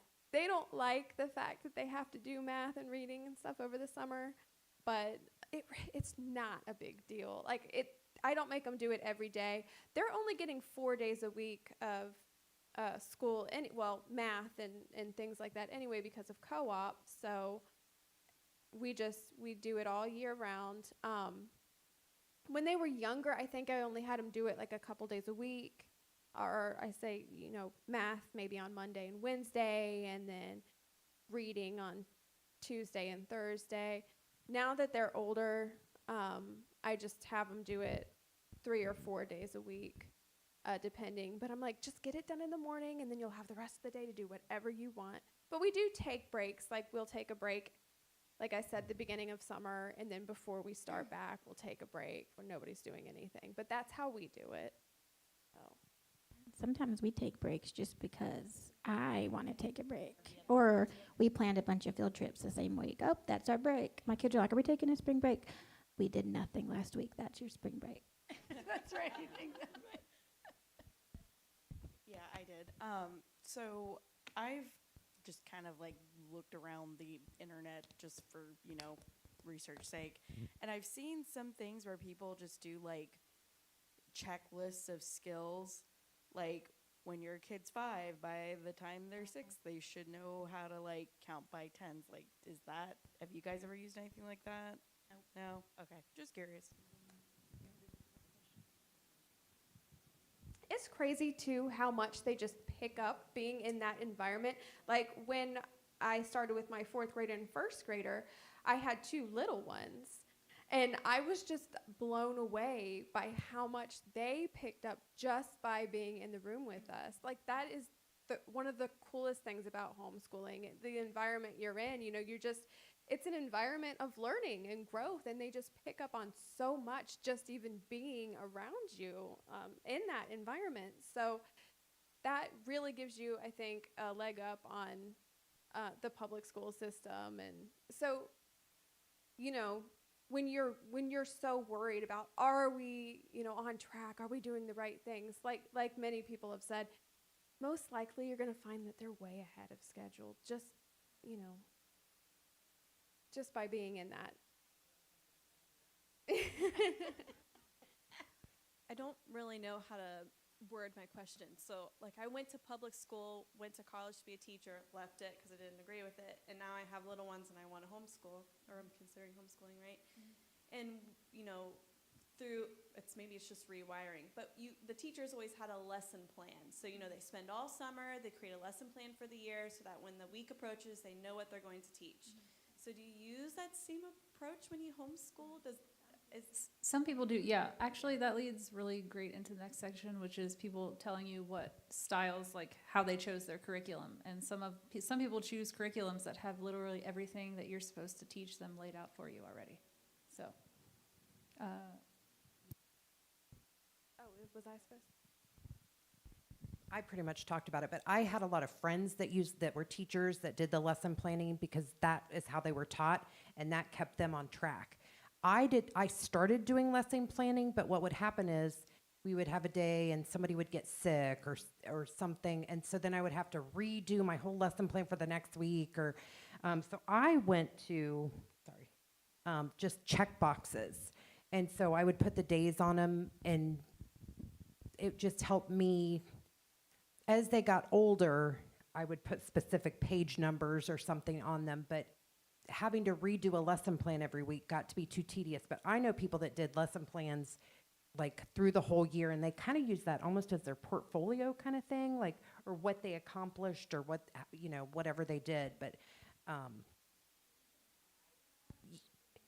you can. There's curriculums that have it already there, and that's usually what I went to. And that's another thing I want to bring up. When your kids are little, like 1st grade, kindergarten, 2nd grade, by about 3rd grade, I learned by the answer key. Oh my gosh. Grading 1st grade math, quick. By the time they're in 3rd grade and they're doing, you know, long division, or I'm like, oh my gosh, it takes a long time. So buy the answer keys. And a lot of your curriculums now in the lesson plan, it will come with the answers as well, because, or sometimes there's this random question. I'm like, I have a college degree and I have no idea what the 2nd grade answer is. Do you know what I mean? So you want to look like you're smarter than, do you know what I mean? Just saying. But so Abeka lays it all out. Yes, they do. Yes. My Father's World lays it all out. Yes. Most of your curriculums now, you can buy even a teacher's key that comes with it, almost. So whether you're doing, like, that's more of a, what kind of curriculum do you call that? Like the Charlotte Mason approach, where you're doing it all. That did not work for our family. It worked great for her, but I had to be grade level with each of my kids because this one would be here, this one would be here. I don't know. For me, it just worked better. We tried that approach, and yeah, it's Micah. He ruined it. Yeah, it really is whatever works best for your family. But yes, you can buy curriculum that's what they say, open and go. Really, I would look at it beforehand, you know, at the beginning of the week, just to see, okay, what can we expect this week? Yeah, do we need any supplies? Yeah, but it lays everything out for you. And then you will add in things. If you buy a curriculum like that, you're going to add in your own math. You're going to add in your own language arts. I think that's really it when they're little. When they get older, they'll have, you know, yeah. And actually, I don't even use that curriculum anymore now that they're older. I did my Father's World curriculum with my first But yeah, we don't use that now. You'll get familiar with curriculum, the longer you do it, you'll be more familiar with the different types of curriculum and figure out what's best for your family, what's best for your child. When you go to the homeschool convention, if you go to the homeschool convention, it can be so very overwhelming because there are so many options. It can be helpful too. Yeah, it's also helpful, but yeah, don't think that you have to get everything figured out right away. You'll figure out as you go along. And I was going to say our curriculum, I piece everything together. I don't do like the open box. I just researched, and there's a website that you can add to Google Drive. Is it the Kathy Duffy website? So it breaks down by subject and gives you a review and gives a lot of info on each different curriculum. And I also like to pick curriculum that it tells me exactly what I need to do. And not, of course, there's a little bit of prep work, but if I look at it a day before, I'm fine.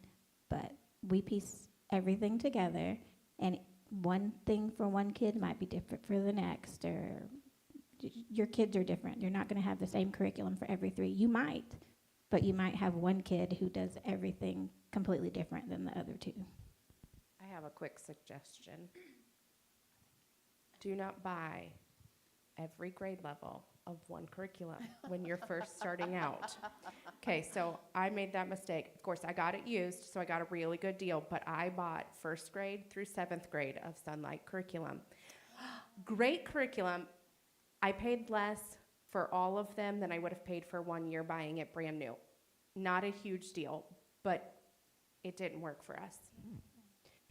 So I sat with boxes and boxes of curriculum for a couple of years because I didn't know what to do with it. That's what I ended up doing, thankfully. But at that time, I didn't know anybody in the homeschool community, so I didn't know who to sell it to or where to turn.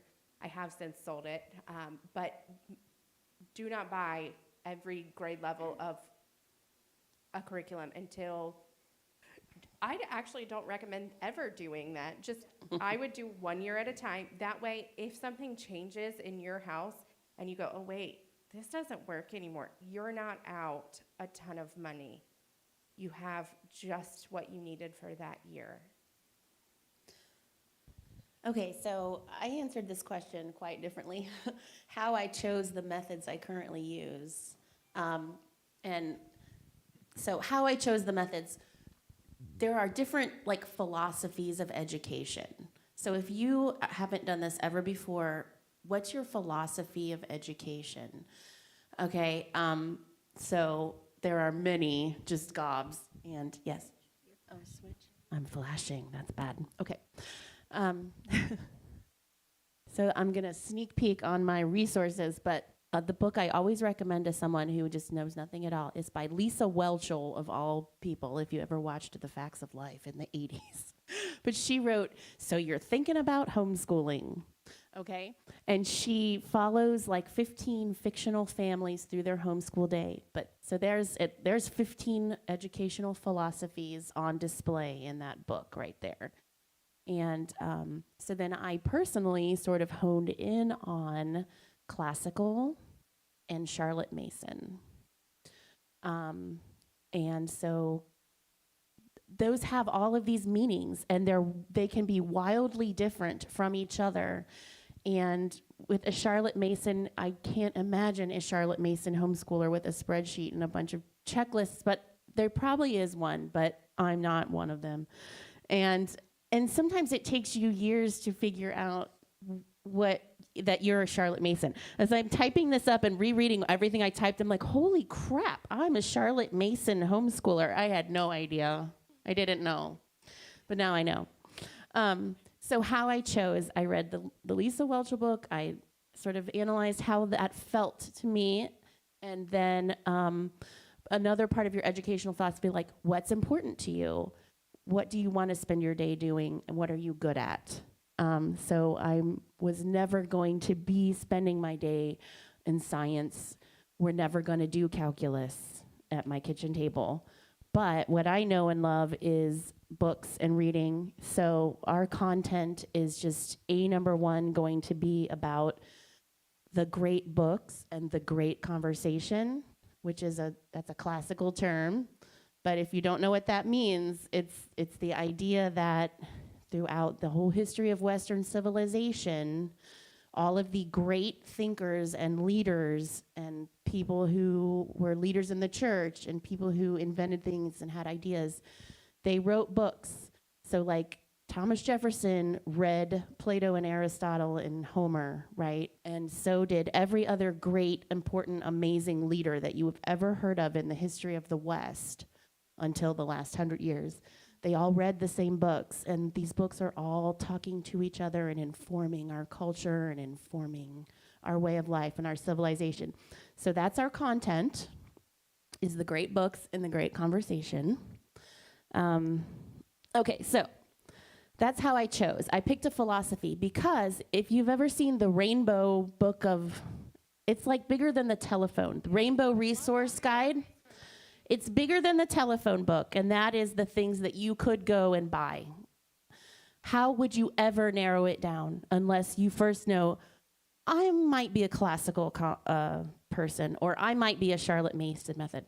Once you've Or said, a combination. That's what my father's world is. okay, a combination. But once you've said those words, now you're looking at a list of maybe 10 or 12 things and not a phone book full of things.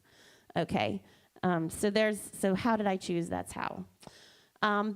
The method. I'll yeah. just add real Yeah. quick to that too. She's right. Like I knew kind of what philosophy I wanted to implement, so I looked at those, and price was a big thing for me as well. So you might want to look at that. It was a lot like Sunlight. I really liked Sunlight, and I'm like, oh my gosh, this is so expensive. And then I found my father's where I'm like, this is everything I love about Sunlight, but it's like half the price.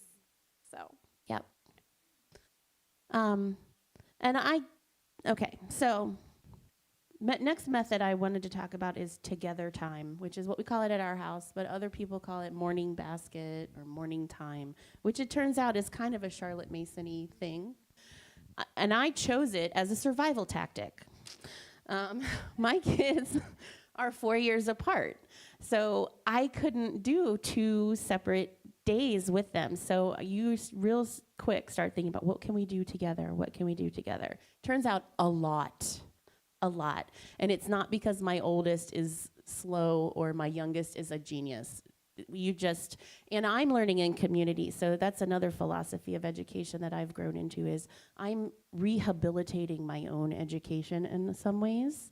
And I hear that from a lot of moms, even though, my public school experience was my college experience was pretty great, and humanities and classical, and I read a lot of good books. So anyway, together time. So we do our read aloud, we do memory, we do grammar and French.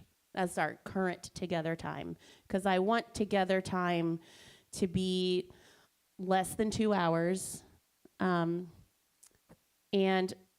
But in the past, it's been history, it's been Bible study and devotions, it's been hymn study, art study. So we'll come back to some of those topics. You don't have time to do every topic every year. It's kind of, we have a bit of a ritual where I call them to together time by playing a really loud, upbeat song, which I let them pick sometimes, so right now it's Here Comes the Sun.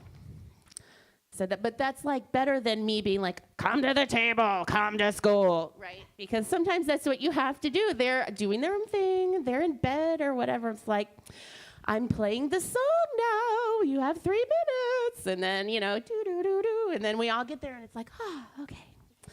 So it's relaxed and it's delightful. I'm trying to make it delightful. It isn't always delightful because, I'm in a bad mood and my kids are jerks sometimes. But it's my favorite part, and we really are learning together. Okay, so the next method I have is reading aloud, which everyone has already talked about, but I'm just going to pontificate. If you aren't already in the choir of We Must Read Aloud, you have to read aloud. So that's Charlotte Mason, and so I have the term living books. So we're not just reading just anything. We are reading things that have sophisticated language and reliably correct language, which is why you bother to read aloud. My kids actually are both really good readers. They could read to themselves, but not on the level that I'm reading to them. So it's bringing them way up on the reading level, the language that they're hearing, and the ideas that they are encountering. And then reading aloud, the experience is now communal. So we're sharing. So that's kind of an intangible, but oh my gosh, so important. And then you wouldn't believe the rabbit trails in the conversations that are sparked from the things that we are reading aloud. And there are book lists out there. So talking of cheap curriculum, if you decide to join the Charlotte Mason bandwagon, Ambleside Online, in theory, you could do from bottom to top from Ambleside Online. It's completely free, and it tells you what to do each year and what books to read each year. Now, they're old books because they're very true to Charlotte Mason, who was this educator in like the 1840s, I think. So it's very old school. It's very British, so Britain-centric, which doesn't always fly. And if you're not a great reader, you might be overly challenged by some of her archaic choices. But there are Charlotte Mason curriculum providers that have sort of addressed that. So anyway, great books and read aloud. So if we do nothing else on a school day, if our day is just going down the toilet, we do read aloud and then that's it. So the next method, so that was together time, reading aloud. Next method I said was memorization. This is not Charlotte Mason at all. This is classical. And so Susan Wise Bauer wrote The Well-Trained Mind. People love and hate Susan Wise Bauer, but man, she will sell you hard on why you should homeschool and why it's better. And it has nothing to do with we hate the government. It has nothing to do with we want to pray with our children. It has nothing to do with Jesus at all. It has to do with how the mind works and how the brain works and how people learn. And she has book lists. But anyway, she was like, you're going to memorize. And so you start with ancients, and it's kindergarten. We're going to memorize a list of pharaohs. And I was like, the heck we are. We are not. I can't even, no, we're not. But then I encountered kids who had done classical conversations. And they start spouting off these facts. And you're like, wow, I didn't know that. Like, I went to college, I took history, and I couldn't have told you the date that so-and-so signed the Magna Carta in 1215. England's King John signed the Magna Carta in 1215, limiting the king's power. Later, England's King Edward III claimed to be King of France and began the 100 Years' War in 1337. Okay, great. That's impressive when your third grader says that to you. And then later when you read the picture book about Joan of Arc, he's making all these connections. So I started to see that work out in my friends' kids. So I started pursuing that. So we do memory. And we've memorized all the things, history things, map things, math songs. Can I jump in here? Yes. So we did Bible. My kids started Bible Bowl probably around that time. So we used the Bible for memorization. Yeah. Memorization is a huge, huge piece. So just the skill of memorization is going to help them be able to think later. It's going to help them accumulate and own more complex information that they will encounter later. And it's not hard. Like, people argue against memory and reciting because they're like, it's a drag, it's a drudgery. It's super not. It was easy for them, and they loved it. And our silliest times were when we were doing memory songs, because my kids, they're silly. I don't know what's so hilarious about it, but something is hilarious about it. And they're laughing their butts off, and they're laying on the floor and flopping, but they're singing a song that's the whole chapter, Ephesians 6. They can tell you Ephesians 6 from start to finish. Okay, that was worth doing. They can tell you they can tell you a lot of stuff. Probably, but don't quiz them. They hate that. So So memory is the method, and that's why I chose it. And I'm seeing it bear its fruit, and we continue it. This year, we're memorizing poems. And the fruit of that, just sorry if I'm sidetracking on what you don't want to hear about, but the fruit of memorizing the poems is they mean so much more. Like the first reading, it's hard to understand what they're talking about, and the second reading even. But then when you have it by heart, you start to really understand what's being said. So we're doing poetry this year, and it's awesome. I'm super happy. So anyway, that's the classical method. So that's how I chose my methods. How's that? Was that good? Okay. Does anybody have questions about that? No. Do you? Go ahead. I have a question about curriculum. I'm sorry, bouncing all over the place. So you know how there's Plato's Closet for clothes? Is there a used curriculum hotspot that we could all go to? So Czech usually has a used curriculum sale. There's booths with used curriculum at the homeschool convention usually, and also like I buy almost everything that we use used online, like on eBay, like super cheap. Half Price Books usually has stuff. And then, so like I'll buy it used and then I'll sell it back on eBay when I'm done and make half the money back. Consumables you typically have to buy Yeah. new, obviously. But if it's reading books, and you can spend a fortune. I spent a fortune on homes. I'm not going to lie. Rainbow Resource has cheap stuff. Because I also had 4 kids. So I knew, that I was going to use it through 4 kids. But then Micah came along and I didn't use it with him. But What you will find, so I'm like very tactile. I want to look at it. I want to see it. I want to flip through it. There is nothing in our area that's like a Plato's Closet for homeschool curriculum. You're not going to find that. The best places I've seen is going to like the used curriculum sales. I wish there were. I think there are some homeschool stores up in northern Ohio, but there's nothing like that around here. There is the lady in Mainville. What is her thing called? There is a lady in Mainville. Turn the Page. She literally